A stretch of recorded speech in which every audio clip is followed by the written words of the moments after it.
Meu nome é Luana. Tenho 28 anos e durante muito tempo achei que fraqueza fosse não aguentar calada. Que ser mulher era carregar tudo sozinha, sem reclamar. Mas naquele hospital, enquanto meu corpo se abria para trazer meu filho ao mundo, entendi que havia dores que não eram físicas e que a mais cruel delas vinha da boca do homem que dizia me amar. Conheci Diego aos 22, numa aula de extensão da faculdade. Ele era aquele tipo que chamava atenção, falante, engraçado, com frases rápidas que faziam qualquer uma rir. Eu, tímida e focada nos estudos, me encantei justamente por esse contraste. Ele parecia leve, espontâneo, livre. No começo, tudo parecia perfeito. Ele era carinhoso, prestativo, vivia dizendo que queria uma família. Me fazia surpresas bobas, como aparecer com uma flor ou cozinhar miojo como se fosse um banquete. Eu achava aquilo fofo. Me sentia amada, especial. Depois de 2 anos de namoro, começamos a morar juntos. A rotina bateu na porta, claro, mas achei que estávamos preparados. Até que, num dia comum de janeiro, o teste de farmácia mostrou 2 listras cor-de-rosa. Eu tremi, chorei, sorri. Já amava aquele pontinho dentro de mim. Mas quando contei pro Diego, ele congelou. Grávida. Mas, agora? Ele passou a mão na testa, como se estivesse calculando danos. Achei que era o susto. Dei espaço. Tentei entender. Mas os dias passaram e ele não melhorou. Se antes falava de filhos com empolgação, agora evitava o assunto. Se antes cozinhava para mim, agora mal perguntava se eu tinha comido. Você planejou isso? Ele soltou um dia, do nada. Aquilo me destruiu por dentro. Como se o nosso filho fosse uma armadilha. Uma prisão. No 3º mês, comecei a sentir enjoo o dia todo. Vomitava de manhã, de tarde, de noite. Ele reclamava do cheiro, do barulho, do meu drama. Dizia que conhecia grávidas que trabalhavam em pé até o último dia e que eu era mole. Quando o médico pediu repouso por causa da minha pressão, ele riu. Agora vai viver deitada? Tá pensando que tá em novela? Minha mãe morava em outro estado, e por conta da saúde dela, eu evitava preocupar. Meus amigos já tinham se afastado por causa das atitudes controladoras do Diego, então sobrou eu, ele e o bebê. Comecei a me sentir um peso, uma sombra dentro da própria casa. Ele não ia às consultas, não perguntava pelo pré-natal, não participava de nada. Às vezes, sumia à noite, dizendo que estava precisando espairecer. Eu me encolhia, me culpava. Achava que se falasse mais baixo, se limpasse melhor a casa, se sorrisse mais, ele voltaria a ser aquele do começo. Mas ele só piorava. No 7º mês, comecei a sentir dores lombares. Um desconforto constante que me deixava ainda mais cansada. Pedi ajuda. Ele reclamou que eu estava dependente demais. Vai querer que eu respire por você também? Comecei a ter crises de choro, escondida no banheiro. Culpava os hormônios, mas no fundo, sabia que aquilo era solidão. No 8º mês, as contrações de treinamento começaram. Meus pés inchavam tanto que eu mal conseguia calçar os sapatos. Diego zombava. Tá virando um baiacu. Se continuar assim, vai explodir antes do parto. No 9º mês, tive que ir ao hospital 2 vezes por quedas de pressão. Fui sozinha. Na 2ª vez, o médico me olhou sério e disse: "Você precisa de repouso absoluto. E apoio. Está emocionalmente abalada. Você tem com quem contar?" Quase respondi sim, mas a verdade travou na garganta. Sorri amarelo e saí da sala. Na manhã do dia 17, senti uma cólica diferente. Depois outra, mais forte. O tempo entre elas começou a diminuir. Estava em trabalho de parto. Acordei Diego. Ele resmungou, reclamou, demorou para levantar. Ainda tentou tomar banho com calma, escolher roupa. Vai parir agora? Ou dá para eu ver o segundo tempo do jogo? Chegamos na maternidade perto das 9. Eu já sentia dor intensa, mas ele só falava do trânsito, do calor, do tempo perdido. Na triagem, a enfermeira foi um anjo. Me acolheu, verificou os sinais e confirmou que eu estava com 4 centímetros de dilatação. Fui levada para a sala de pré-parto. Ele veio junto, de cara amarrada. Quando me ouviu gemer numa contração, revirou os olhos. Tá fazendo show. Mal começou. Eu respirava fundo. Tentava focar no bebê, nas aulas de respiração, nas músicas que ouvia no pré-natal. Mas era difícil com ele ali, murmurando coisas como: toda mulher faz isso. E não fica chorando como você. Horas depois, com quase 7 centímetros e dores indescritíveis, pedi analgesia. A médica explicou que podia demorar mais um pouco. A dor vinha em ondas, e eu já me contorcia. Foi quando ele soltou, alto: você é fraca até para parir. O mundo parou. Meu coração gelou. A enfermeira, que estava ao meu lado, levantou os olhos. Em 2 segundos, ela se virou para ele e disse: o senhor pode sair da sala agora. Tá brincando? Eu sou o pai. E aqui dentro, não admitimos abuso. Nem verbal. Ela apontou a porta. Ele ficou em choque, mas saiu resmungando. Eu tremia.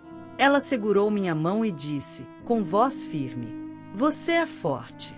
Tá ouvindo? Forte. Só precisa se lembrar disso. Naquele instante, entre uma contração e outra, eu percebi: o que doía mais não era o corpo. Era a alma ferida por um amor que virou desprezo. Mas alguma coisa dentro de mim começou a despertar. E a partir dali, nada mais seria igual. Eu não sei explicar exatamente o que senti quando vi meu filho pela primeira vez. Kael nasceu com um choro forte e os olhinhos fechados, como se ainda quisesse mais tempo no casulo. Foi colocado em meus braços por poucos minutos antes de ser levado para os primeiros cuidados. Meu corpo ainda tremia, mas o calor dele me acalmava. Mas não foi só ele que entrou na sala naquele instante. Minutos depois, Diego retornou, como se nada tivesse acontecido. Como se não tivesse sido expulso por humilhar a mulher em trabalho de parto. Já pariu? Disse, com aquele tom frio. E aí, foi natural ou apelou para a agulha? A enfermeira, a mesma que o havia retirado da sala, apenas observou de longe. Eu tentei fingir que não ouvi. Estava fraca, com pontos, sangrando e com medo de falar qualquer coisa e ouvir mais uma piada cruel. À noite, no quarto da maternidade, Kael chorava em intervalos curtos. Era normal, os médicos tinham explicado. Mas cada vez que eu pedia ajuda, Diego virava para o outro lado da cama ou dizia: ele não vai parar nunca, não? Já me arrependi de ter vindo. Eu não dormi naquela primeira noite. Nem pela dor física, nem pelo choro do bebê, mas porque percebi que estava, mais uma vez, sozinha. A solidão dentro do casamento é a mais cruel de todas. Ela finge presença, mas só entrega silêncio. Na manhã seguinte, uma enfermeira entrou para ensinar os primeiros cuidados: amamentação, banho, troca de fralda. Diego ficou no canto da sala mexendo no celular. Quando ela sugeriu que ele participasse, ele deu risada. Eu? Dar banho? Nem sei segurar esse negócio direito. A profissional suspirou, visivelmente desconfortável. Me olhou com pena, mas não disse nada. Como tantas outras pessoas que veem uma mulher sendo maltratada, mas acham que não é da conta. Recebi alta 2 dias depois. Em casa, comecei a enfrentar um tipo de dor ainda mais profunda, o desprezo na rotina. Voltei com o bebê no colo, uma cesárea dolorida e um pai que fazia questão de lembrar, todos os dias, que aquilo tudo era culpa minha. Tá vendo? Agora a casa virou hospital, disse ele, ao ver as fraldas sujas no banheiro e a bomba de leite em cima da pia. Eu tentava me manter de pé. Fazia força para não desabar. Lavava as roupas de Kael entre mamadas, fazia comida com uma mão só enquanto ninava com a outra. Quando pedi que ele comprasse fraldas, ele largou a carteira em cima da mesa e falou: se vira. Você que quis esse filho. Minhas noites viraram madrugadas em claro. O bebê chorava muito, e eu estava exausta, sentindo o corpo quebrado. Comecei a ter febres leves e dores ao redor dos pontos. Voltei ao hospital, sozinha, e a médica me olhou nos olhos. Você está com indício de infecção e exaustão. E emocionalmente, está se sentindo segura? Pela segunda vez, travei. Senti o nó subir até a garganta. Queria dizer que não, que tinha medo, que vivia com alguém que me diminuía diariamente. Mas sorri, de novo, e disse: "Tô bem, só cansada." Ela me recomendou repouso, com pressas, e pediu que voltasse com acompanhante. Voltei para casa no fim da tarde, com Kael no colo e um saco de remédios na bolsa. Diego estava no sofá vendo TV. Quando me viu entrar, comentou: "Mais um passeiozinho? Já virou hobby ir pro hospital?" Aquilo me fez engolir em seco. Olhei pro berço, olhei para ele, e me dei conta de que havia algo podre naquela rotina. Eu estava criando meu filho num ambiente de desprezo. Era como se a cada dia eu morresse um pouco. Minha mãe, que morava em outro estado, ligava todos os dias. Mas eu mentia. Dizia que estava bem, que Diego ajudava, que o bebê era tranquilo. Era mais fácil fingir do que explicar. Até que, um dia, Kael teve febre. Eu já estava esgotada. Os olhos fundos, os cabelos emaranhados, as mãos trêmulas. Quando pedi ajuda, Diego respondeu: "É só febre. Isso cura sozinho. Ou você quer correr para o hospital toda hora só para ter atenção?" Senti uma lágrima descer. Abracei o bebê e fui mesmo assim. Cheguei à emergência com ele nos braços, tremendo. A médica foi clara. Era só uma virose, mas ele precisava de cuidado, de carinho, de vigilância. Quando ela terminou de falar, me encarou. "Você está fazendo isso sozinha?" E, pela primeira vez, deixei escapar um sim, completamente sozinha. Ela me deu um papel com contatos de apoio a mães. Disse que eu podia ligar se precisasse de ajuda, inclusive psicológica. Voltei para casa com Kael dormindo no slim.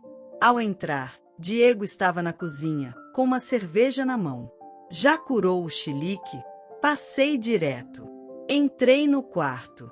Tranquei a porta. Liguei para minha mãe. "Mãe, eu preciso de você. Preciso que venha. Por favor." Ela não perguntou nada. Só respondeu: "Tô comprando a passagem agora." Desliguei o telefone com um nó no estômago e uma certeza no coração. A mulher que voltou da maternidade não era mais a mesma que entrou. E aos poucos, eu começava a perceber que talvez não fosse fraca como ele dizia. Talvez eu só estivesse sobrevivendo sozinha há tempo demais. Minha mãe chegou numa manhã nublada. O céu parecia carregar o mesmo peso que havia no meu peito. Ela não disse nada quando me viu. Apenas abriu os braços, como fazia quando eu era pequena. E eu, com o Kael no colo e o coração aos pedaços, desabei. Chorei tanto que mal conseguia respirar. Ela não tentou me consolar com palavras vazias. Apenas ficou ali, firme, como um pilar na tempestade. Naquela noite, pela primeira vez em quase 2 meses, dormi 4 horas seguidas. Minha mãe cuidou de Kael com uma ternura que me fez lembrar quem eu era antes de tudo. E, no silêncio daquela madrugada, algo dentro de mim começou a se organizar. No dia seguinte, ela preparou café, lavou roupa, cuidou de mim. Perguntou com delicadeza, mas firmeza: "Me conta tudo, filha. Agora não tem mais por que esconder." E eu contei tudo, desde o primeiro comentário ácido até o momento em que ele me chamou de fraca na maternidade. Falei dos silêncios, das ausências, das piadas cruéis. E quando terminei, ela segurou minha mão. "Você sabe que pode recomeçar, né? Com ele ou sem ele. Mas você tem escolha." E pela primeira vez, eu acreditei. Naquela semana, minha mãe ficou com o Kael enquanto fui a uma roda de apoio para mães puérperas. Era num centro comunitário. Sentei com 10 outras mulheres e me ouvi contando minha história como se estivesse pela primeira vez me ouvindo. E foi como se, ao falar em voz alta, eu validasse minha própria dor. Saí de lá com uma sensação estranha, um tipo de liberdade. No caminho de volta, comprei uma agenda simples. Escrevi: o que eu quero da minha vida? A primeira frase que escrevi depois disso foi: respeito. E um lar de verdade para mim e para o Kael. Na manhã seguinte, decidi. Enquanto Diego ainda dormia no sofá, abri o armário e comecei a arrumar nossas coisas. Separei roupas, fraldas, documentos. Cada peça colocada na mala era como uma parte de mim que eu resgatava. Quando ele acordou e viu a movimentação, riu. Vai fugir para onde? Agora? Não tô fugindo. Tô saindo. Por mim. Pelo Kael. Você é patética, sabia? Ninguém vai te querer com esse peso e esse bebê aí. Eu respirei fundo e respondi: eu não preciso que me queiram. Preciso apenas estar onde sou respeitada. E isso aqui não é mais um lar. Minha mãe, que estava ao meu lado, foi até ele e disse: você vai aprender que não se cospe no prato que cozinhou 9 meses. E então fomos. Sem gritos, sem escândalo. Apenas a certeza de que já não era mais possível voltar. Nos dias seguintes, tudo foi recomeço. Reorganizei meu CPF na Receita, entrei em contato com o CRAS, consegui atendimento psicológico gratuito, comecei a participar de encontros com outras mães. Cada passo parecia pequeno, mas era um passo longe da dor. 2 meses depois, recebi um convite inesperado da maternidade. Queriam que eu falasse na abertura de um projeto novo de humanização do parto. Eu, que saí de lá com o corpo sangrando e a alma ferida, voltaria como exemplo de superação. No começo, hesitei. Mas a enfermeira que me defendeu, a mesma, me ligou pessoalmente. A força que eu vi nos seus olhos naquele dia merece ser contada. No dia do evento, me arrumei com cuidado. Coloquei uma blusa que me caía bem, passei rímel, prendi o cabelo. Levei Kael no slim, dormindo tranquilo. Fui chamada ao microfone. Minhas mãos tremiam, mas minha voz estava firme. Contei minha história sem rodeios. Olhei nos olhos das gestantes ali e disse: se alguém te chamar de fraca enquanto você dá à luz, lembre-se, só quem nunca pariu um mundo novo com o próprio corpo pode achar que isso é fraqueza. Aplausos. Sorrisos. Lágrimas. Mas o destino ainda guardava uma cena inesperada. 2 dias depois, fui com minha mãe buscar um laudo no hospital e passamos pela recepção da ala obstétrica. Foi quando o vi. Diego, ao lado de uma mulher grávida, segurando uma mochila de maternidade. Me viu, congelou. Mas antes que pudesse dizer qualquer coisa, a enfermeira, a mesma que tinha me defendido na sala de parto, passou e o reconheceu também. Ela se aproximou de mim e falou, com voz firme: o seu caso foi arquivado com atenção. Ele não tem mais permissão para acompanhar partos aqui. A humanização começa pela porta. Ele ouviu. Ficou sem reação. A nova namorada pareceu confusa, mas ele apenas baixou os olhos. E ali, naquele corredor onde tudo começou, eu entendi. Ele não me quebrou. Só me moldou de um jeito novo. Hoje, Kael está com 8 meses. É um bebê risonho, curioso e doce. Estou concluindo um curso de acolhimento psicológico para mães em situação de violência. Voltei a estudar, sonhar e escrever. E quando alguém me pergunta como consegui dar a volta por cima, eu sorrio. Porque onde disseram que eu era fraca até para parir, foi exatamente onde eu renasci. A história de hoje chegou ao fim. E se você quiser mudar a sua história através de deliciosos brigadeiros gourmets, os tornando sua fonte de renda extra, ou até mesmo principal, adquira agora seu livro digital, que chegará no seu e-mail com mais de 80 receitas de brigadeiros por um preço ridiculamente barato. Você ainda ganha bônus sensacionais como planilha mágica de precificação, receitas bônus de outros doces e muito mais. E se não quiser fazer renda com seus brigadeiros, você pode simplesmente deixar seus amigos e familiares apaixonados por essas gostosuras. Clica no link da descrição ou do primeiro comentário desse vídeo, e reserve agora seu livro digital. E não se esqueça de comentar qual lição você tirou dessa história. Também deixe um like no vídeo e se inscreva para não perder os próximos vídeos. Tchauzinho!